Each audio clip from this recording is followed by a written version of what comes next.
Modern ससुराल में आई 4 गंवार बहू। हॉल में बैठी मोना हेडफोन लगाए गाना सुन रही थी। तभी डोरबेल बजता है। लल्लू, देख तो जरा कौन डोरबेल बजा रहा है।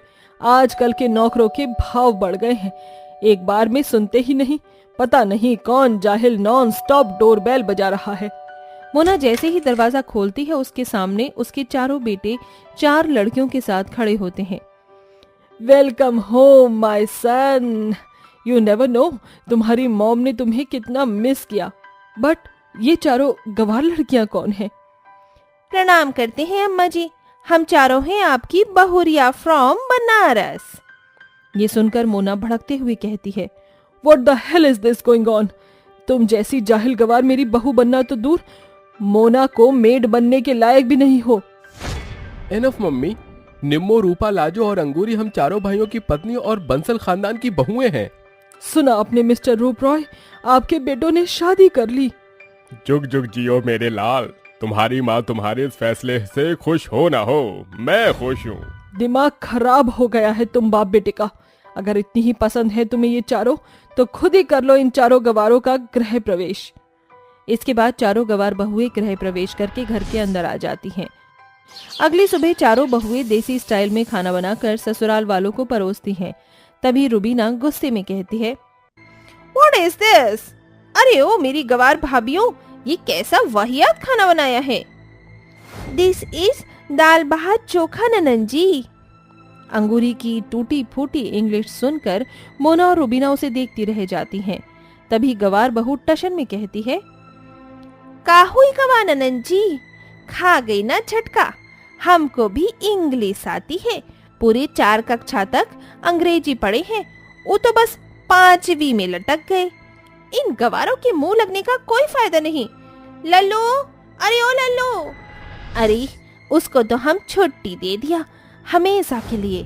अब घर के 4 बहू के रहते नौकर की काहे जरूरत। रुबीना गुस्से में उठकर वहां से चली जाती है।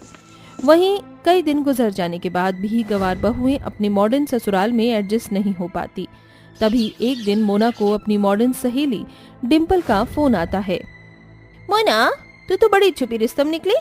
घर में 4 बहुएं आ गई और तूने रिसेप्शन पार्टी भी नहीं दी। वो सब कुछ इतना जल्दी में हो गया कि बताने का मौका ही नहीं मिला। जल्दी ही रिसेप्शन पार्टी रखने वाली हूँ। अच्छा, मैं करती हूँ। ऐसा कहकर मोना तपाक से फोन काट देती है। क्या हुआ भाग्यवान, मूड ठीक नहीं है क्या? अरे क्या खाक मूड ठीक होगा। पूरी सोसाइटी को पता चल गया कि हमारे घर बहुएं आई हैं। सब रिसेप्शन मांग रही हैं। अरे तो रख लो रिसेप्शन पार्टी। फिर मोना अपनी चारों गंवार बहुओं को 4 मॉडर्न गाउन देकर कहती है, कान खोलकर सुनो मेरी गंवार बहुओं, आज मैंने रिसेप्शन पार्टी रखी है। तुम्हें ये गाउन पहनना है। गलती से भी 6 मीटर की साड़ी मत लपेट लेना, और हाँ, अच्छे से मेकअप कर लेना, समझी? जी समझ गए अम्मा जी। चारों गंवार बहुएं मोना का दिया हुआ गाउन पहन लेती हैं और जैसे तैसे मेकअप लपेट लेती हैं, जिससे वो बहुत ही भद्दी दिखने लगती हैं। अरे अंकुरी, निम्मो, रूपा, दुकानदार माँ जी को ठग दिया है। ये गाउन तो फटा चीटा है। अगर हम ये नहीं पहने तो माँ जी गुस्सा हो जाएंगी। लाजो, मेरे दिमाग में फास्ट फॉरवर्ड में एक आइडिया आया है। क्यों ना हम चारों एक एक चादर लपेट ले। हाँ, ये ठीक रहेगा। मोना, कहाँ रह गई तुम्हारी बहुएं? अरे आती ही होंगी। चारों गंवार बहुएं चादर ओढ़कर पार्टी में आती हैं। तभी डिम्पल मोना का मजाक बनाते हुए कहती है, मोना, अरे कहाँ से उठा लाई इन नमूनों को?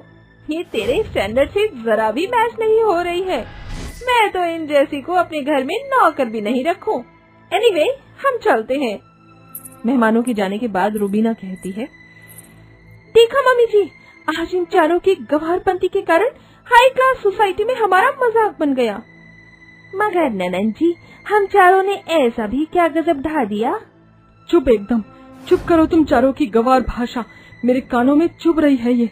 आज तुम्हारे कारण हमारा तमाशा बन गया। मोना और रुबीना ने घंटों तक बेचारी बहुओं को भर भर कर खरी खोटी सुनाई। ऐसे ही वक्त बीतता गया। फिर एक दिन, लाजो, रूपा, निम्मो, अंगूरी, अरे कहाँ मेरी गंवार बहुओं?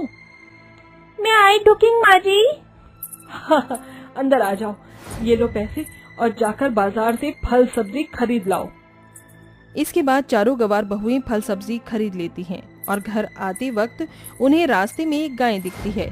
चारों बहुएं उस गाय को घर ले आती हैं। आ गई तुम चारों? ओ गॉड, अब ये गाय किस लिए लेकर आई हो? माँ जी, ये दुधारू गाय है, इसे घर में रख लीजिए, हम सभी फायदे में रहेंगे। रोज इस गाय का दूध दूहकर चाय मट्ठा घी मिलेगा तो आपकी ककड़ी जैसी कलाई हट्टी कट्टी हो जाएगी। और तो और माँ जी, गौ मैया के घी से आपके झाड़ू जैसे बाल भी एकदम टन टनाटन हो जाएंगे। ओह गॉड, क्या करूं मैं इन जाहिलों का। मुझसे तुम चारों की गवारपंती झेली नहीं जाती और तुम ये गाय ले आई। इसे जहां से लाई हो वहीं छोड़ाओ। चारों गवार बहुएं उस गाय को सोसाइटी के गार्डन में चरने के लिए छोड़ देती हैं और अगली सुबह उसका गोबर इकट्ठा करके घर में ले आती हैं।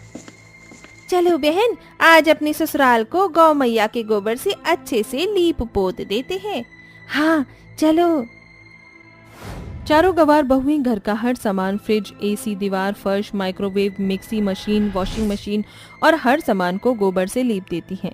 तभी गोबर की बदबू से मॉडर्न ससुराल वालों की नींद टूट जाती है और सभी अपने कमरे से बाहर निकल आते हैं। ओह गॉड, बस यही देखना बाकी रह गया था। क्यों मेरी गवार भाभियों, ये शुभ काम तुम चारों ने किया है?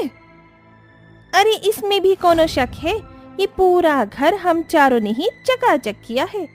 ये सुनकर मोना गुस्से में अंगूरी को चाटा मारकर कहती है, हद होती है गवारपने की। जब से आई हो परेशान करके रखा है।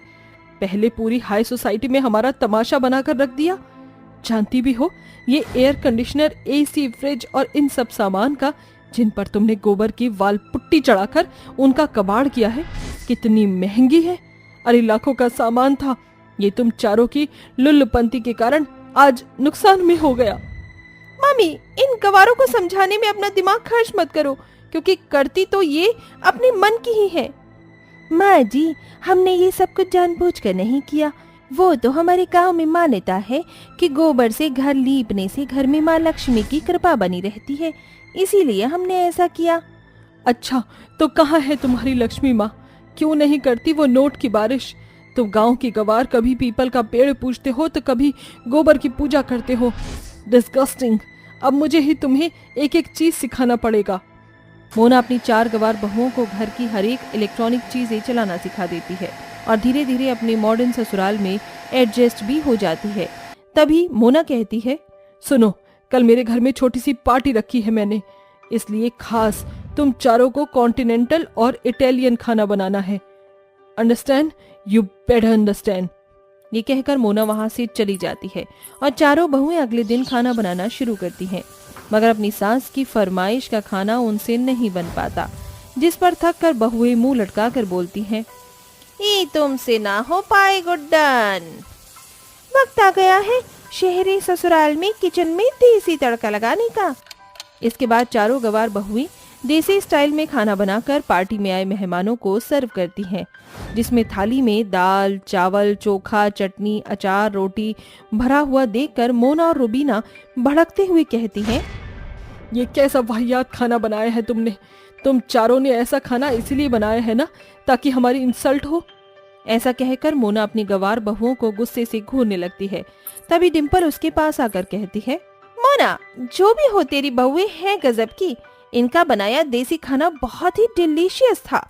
मैं क्या, हर एक पर्सन उंगलियां चाट रहे हैं। एक के बाद एक लोग आकर मोना से उसके गवार बहुओं की खूब तारीफ करते हैं। तभी रूपा कहती है, माँ जी, इंसान चाहे शहर का हो या गांव का, उससे कुछ फर्क नहीं पड़ता, बल्कि वो माहौल में खुशियाँ भर सकता है कि नहीं, वो जरूरी है। मुझे माफ कर देना मेरी चारों बहुओं। मैं भी एक वक्त में गांव से ही आई थी और पता ही नहीं चला कब इस हाई क्लास सोसाइटी की होकर रह गई। ऐसा कहकर मॉडर्न मोना अपनी गवार बहुओं को पूरी हाई क्लास सोसाइटी में इंट्रोड्यूस कराती है। तो वहीं रुबीना भी गिल्टी होकर चारों से माफी मांगती है और आखिर में गवार बहुएं अपनी शहरी मॉडल सास के साथ घुल मिलकर खुशी खुशी रहने लगती हैं। रामपुर गांव से आज 2 बेटियों की डोली उठने वाली थी। एक ही तिथि तारीख पर बचपन की 2 पक्की सहेलियों की शादी जो होनी थी। रिया बड़े घर की बेटी थी, इसलिए उसकी शादी की सजावट भव्य तरीके से होती है और वहीं मधु की शादी का मंडप उसके घर के आंगन में गरीबी के कारण बांस से बनाया जाता है, इसलिए कि रिया के पिता गांव के धनी व्यक्ति थे। वो रिया को हैसियत से बढ़कर दहेज देते हैं और गोदरेज की अलमारी, सोफा, फ्रिज, एसी, बहुत कुछ। वहीं गरीबी के कारण मधु को कुछ नहीं मिलता। इस तरह 7 फेरों के साथ बचपन की 2 अमीर गरीब सहेलियां बिछड़ जाती हैं। भगवान करे मेरी सहेली रिया ने जैसा सोचा है उसे वैसा ही ससुराल मिले। हे आसमान में रहने वाले, बस इतना कर देना कि मेरी सहेली मधु का ससुराल हर सुख सुविधाओं से भरा हुआ हो। उसे वहाँ वो सारी खुशियाँ और सब कुछ मिले जो उसे अपने मायके में कभी नहीं मिला। इस तरह दोनों सहेलियां पूरे दिल से एक दूसरे के खुशियों भरी जिंदगी की दुआ देकर अपने अपने ससुराल चली जाती हैं। आखिर कैसा रहेगा एक अमीर और एक गरीब बेटी के ससुराल का सफर? कुछ देर बाद अमीर बहू की गाड़ी उसके ससुराल के बाहर रुकती है। रिया का ससुराल बहुत ही बड़ा बंगला था, जहाँ कई सारे नौकर चाकर और हर सुख सुविधा थी। तभी कामिनी देवी अमीरी भरे अंदाज में रिया का स्वागत करती है। Welcome welcome my dear darling बहू, बाहर क्यों खड़ी हो, अंदर आओ। मगर सासू माँ, मेरा गृह प्रवेश तो हुआ नहीं। ओह गॉड रिया बहू, ये घिसी पिटी रस्में गरीब के घरों में होती हैं। अगर हम जैसे रिच लोग भी इन्हीं रिचुअल्स को मानेंगे तो क्या फर्क है हमारे और पुअर पीपल्स में? मॉम वाज राइट रिया भाभी, अब आ भी जाओ, क्यों कलश के चावल गिराकर घर का इंटीरियर खराब करना है। अपने ससुराल को लेकर रिया ने बहुत से सपने देखे थे, मगर इसलिए कि घर का इंटीरियर खराब ना हो, बहू की ख्वाहिश को किसी ने भी नहीं समझा। वहीं दूसरी तरफ मधु के गरीब ससुराल वालों ने खुशियों से भरकर उसका गृह प्रवेश करवाया। मधु बहू, इस हल्दी की थाली से अपने हाथों के छाप घर के बाहर के दीवार पर बना दे। जी माँ जी। इसके बाद कौशल्या अपनी गरीब बहू की आरती उतारती है। बहू, अब इस कलश को गिराकर गृह प्रवेश कर। जरा ठहरिए मधु भाभी, मैं बस अभी आई। ये कहकर गौरी खूब सारे गेंदे के फूल दरवाजे से घर के अंदर तक बिछाकर कहती है, आप गृह प्रवेश कीजिए भाभी, हमारे घर में आपका स्वागत है। बहू गृह प्रवेश करके अंदर आ जाती, तभी बूढ़ी हीरामणि कहती है, जानती है मधु बहू, तेरी ननद तड़के सुबह से पूरे गांव में घूमकर ये गेंदे के फूल तोड़ी है। अपनी गरीब ननद को माफ कर देना भाभी, वैसे तो नई बहू के गृह प्रवेश में गुलाब के फूल बिछाए जाते हैं, मगर मेरे पास यही गेंदे के फूल थे। अरे मेरी प्यारी ननद, तुमने खुशी से भरकर अपनी भाभी का स्वागत किया, मैं बहुत खुश हूँ। और फूलों का क्या है, गुलाब के हो या गेंदे के, ये तो मुरझा जाते हैं। मधु की ये बात उसके गरीब ससुराल वालों के मन में घर कर जाती है। एक तरफा जहाँ अमीर बहू का स्वागत और उसका गृह प्रवेश बहुत ही उदासीनता के साथ होता है, वहीं गरीब बहू के ससुराल वाले कम में भी बहुत ही भव्य तरीके से करते हैं। गुजरते वक्त के साथ मधु अपने ससुराल में ढल जाती है, मगर रिया अभी अपने अमीर ससुराल में ढल नहीं पा रही थी। एक सुबह, राजवीर, क्या आज हम दोनों कहीं बाहर चलें? I am really sorry Riya, but इस वीक में बहुत ज्यादा बिजी हूँ। आज मेरी बहुत इंपॉर्टेंट मीटिंग है। राजवीर के इस कहे पर रिया अपनी बात रखती है। राजवीर, हमारी शादी को इतना वक्त हो गया, मगर आपका बिजी शेड्यूल खत्म ही नहीं होता। इस काम के अलावा भी तुम्हारी कोई रिस्पॉन्सिबिलिटी है कि नहीं राजवीर? रिया की इस बात पर राजवीर चिढ़कर उस पर चिल्ला पड़ता है। तुम क्या चाहती हो कि मैं सारा दिन घर में बैठकर तुम्हारी शक्ल देखता रहूं? और ये लग्जरी लाइफ जो तुम जी रही हो, ये सब मेहनत से आती है, वरना तुम भी करोड़ों की आबादी में गर्मी और गरीबी झेल नहीं होती। इस एयर कंडीशन एसी की ठंडी हवा में ठाठ से नहीं बैठी होती। ये कहकर राजवीर ऑफिस निकल जाता है और रिया फूट फूट कर रोती हुई कहती है, इतने बड़े घर की बहू होकर भी मैं खुश नहीं, तो ये सब होने से क्या फायदा कि मेरे पास कोई नहीं जो मुझसे मेरा हाल पूछे। जहाँ ससुराल में सारे ऐशो आराम होने के बाद भी अमीर बहू का हर दिन कुड़न में बीत रहा था, वहीं मधु के गरीब ससुराल वाले उसे खूब नाज प्यार से रखते। एक दिन मधु की सास भरी गर्मी में लकड़ियों की गठरी सर पर लादे घर आती है।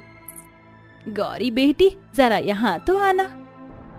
ये क्या माँ जी, बाहर इतनी तेज चिलचिलाती धूप हो रही है और आप इतनी गर्मी में लकड़ी लाने जंगल चली गई, वो भी नंगे पांव। मुझसे कह देती।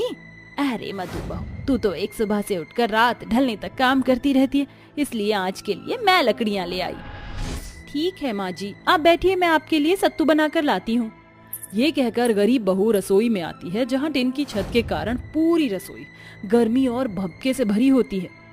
हे भगवान, आज तो बहुत ज्यादा गर्मी है। ऐसे में तो जेठ के महीने में न जाने क्या होगा। मटके का पानी भी एकदम गर्म है। काश की घर में एक फ्रिज होता। ये बोलकर बहू सत्तू बनाकर अपनी सास को देती है। दिन बीतते हैं, मधु की सास और उसकी ननद घर के कामों में उसका हाथ बटाती हैं। वहीं बनवारी भी मधु को बेटी मानते थे। परिवार में बसे इस प्यार की वजह से मधु को कभी भी ये एहसास नहीं होता था कि उसका ससुराल गरीब है। वहीं रात में रिया अपने ससुराल वालों को खाना परोसती है, तभी रूप रॉय कहता है, रिया बहू, कल भी तुमने दाल मखनी बनाई थी और आज भी क्यों? ससुर जी, ये कल रात की सब्जी है। वो माँ जी और नित्या बाहर से डिनर करके आई थी, इसलिए मैंने ये सब्जी फ्रिज में रख दी थी। रिया बहू, ये गरीबों का घर नहीं जहाँ एक ही सब्जी सुबह शाम और रात में भी चल जाए। तुम अच्छी तरह जानती हो तुम्हारे ससुराल वाले स्टैंडर्ड और हाई क्लास हैं। तुम्हारे मायके वालों की तरह मिडिल क्लास नहीं। सच तो ये है कि तुम हमारे स्टेटस से मैच ही नहीं करती और ना ये घर डिजर्व करती हो। रिलैक्स मम्मी, देखिए रिया भाभी, हमारे पास बहुत पैसा है, इसलिए आप अठन्नी चवन्नी के पीछे सर खपाना छोड़ दें। It's better for you. अपने ससुराल वालों को अमीरी का शो ऑफ करता देखकर रिया के मन में छिपा हुआ दर्द आंसू बनकर आंखों से बहने लगता है और वो कहती है, आपने सही कहा सासू माँ, मैं इस अमीर घर की बहू बनने के लायक नहीं, मगर मेरे पिता के लिए आज भी मैं उनकी रानी बेटी हूँ। मगर इतने अमीर ससुराल की बहू बनकर मुझे मेरे अमीर पति का ऊंचा सरनेम तो मिला, मगर प्यार नहीं। ननद तो मिली, मगर सहेली नहीं मिली। एक लड़की जब अपना घर द्वार छोड़कर ससुराल आती है तो वो अपनी आंखों में हजारों सपने लेकर आती है। एक लड़की की तरह मैं भी बहुत से सपने लेकर आई थी, मगर सब एक ही पल में टूट गए। इसलिए ये हर ऐशो आराम के बाद भी ये बहू आज तक अपने ससुराल में एडजस्ट ना हो सकी। रिया के मन की तकलीफ और सपने एक एक करके ससुराल वालों के सामने आने लगे, जिसके बाद उसके ससुराल वालों को उसके दिल का हाल समझ आया। आई एम रियली सॉरी रिया बहू, अपनी सास को माफ कर दे, मगर अब मैं तेरे हर अधूरे सपने को पूरा करूंगी। ये कहकर कामिनी रिया को गले लगाती है और अपने अमीर ससुराल में रिया की एक नई शुरुआत होती है। वहीं दूसरी तरफ मधु की गरीबी और गर्मी में गुजर बसर करता देख एक शाम बनवारी उसके लिए गैस चूल्हा ले आता है। मधु बहू, आज से तुझे ये मिट्टी का चूल्हा नहीं फूकना पड़ेगा, क्योंकि तेरे गरीब ससुर तेरे लिए गैस चूल्हा ले आए हैं। अब से तू इसी पर खाना बनाना। हाँ मधु, और कल फ्रिज भी घर आ जाएगा। मैंने घर के लिए किश्त पर फ्रिज मंगवाया है, थोड़ा थोड़ा करके किश्त भर देंगे। अजी, ये तो आपने बड़ा अच्छा किया है। फ्रिज आ जाएगा तो गर्मी के कारण खाना खराब नहीं होगा और अन्न की बर्बादी भी नहीं होगी, और हमें ठंडा ठंडा पानी पीने को भी मिलेगा। भाभी, गौरी की इस बात पर सभी मुस्कुरा देते हैं, जिसके बाद गरीब बहू को ना तो भरी गर्मी में मिट्टी के चूल्हे पर खाना बनाना पड़ता और गर्मी में गर्म पानी पीना पड़ता। उसके गरीब ससुराल में अब गैस चूल्हा भी था और ठंडे पानी के लिए फ्रिज भी। मधु अपने मध्यम वर्गीय ससुराल के घर आंगन में खुश थी। वहीं रिया भी अपने ससुराल में खुशियों भरी जिंदगी बिता रही थी। इस तरह अमीर गरीब सहेलियां अपनी अपनी गृहस्थी में ढल जाती हैं।